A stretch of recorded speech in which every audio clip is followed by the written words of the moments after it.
हमारे सुंदर सुंदर ऑडियो वीडियो लेकर आ रहे हैं कपिल राज मरकाम ग्राम बंजर टोला के रहने वाले। कपिल राज मरकाम ग्राम बंजर टोला के रहने वाले। धुगनी प्रतापुर में एस करा दे रे, चिरहा कुंडा दामापुर में सेव खवा दे रे। गनिया धुगनी प्रतापुर में एस करा दे रे, चिरहा कुंडा दामापुर में सेव खवा दे रे। टुरीला एस करा दे, टुरीला एस करा दे, टुरीला एस करा दे करिया टुरीला ये गन्ना जूस पिला दे रे। टुरीला एस करा दे करिया टुरीला ये गन्ना जूस पिला दे रे। कपिल राज मरकाम ग्राम बंजर टोला के रहने वाले।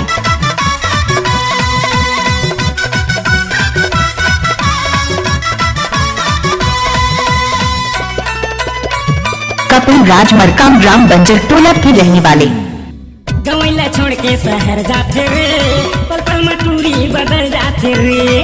बाली उमर में तरस जाते रे, सावन के पानी बरस जाते रे।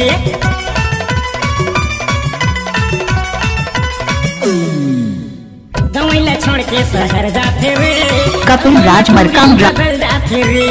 बाली उमर में तरस जाते रे, सावन के पानी बरस जाते रे। कपिल राज मरकाम ग्राम बंजर टोला के रहने वाले। भेंट करा दे टूरी संग, भेंट करा दे टूरी संग, भेंट करा दे रे करिया टूरीला ये गन्ना जूस पिला दे रे।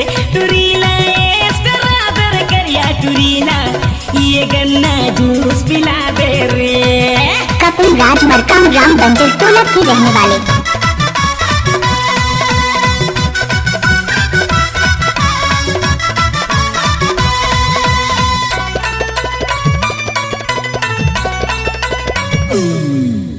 साहू या धुमाते गे जोरदार, भर जवानी हवे रसदार। दोस्ती यारी में बिचक जाते रे, छाती में टूरी चिपक जाते रे।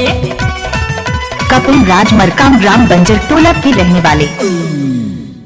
साहू या धुमाते गे जोरदार, भर जवानी हवे रसदार। दोस्ती यारी में बिचक जाते रे, छाती में टूरी चिपक जाते रे। चेक करा दे कपिल राज मरकाम ग्राम बंजर टोला के रहने वाले। चेक करा दे टूरीला, चेक करा दे रे करिया टूरीला ये गन्ना जूस पिला दे रे। टूरीला चेक करा दे रे करिया टूरीला। कपिल राज मरकाम ग्राम बंजर टोला के रहने वाले।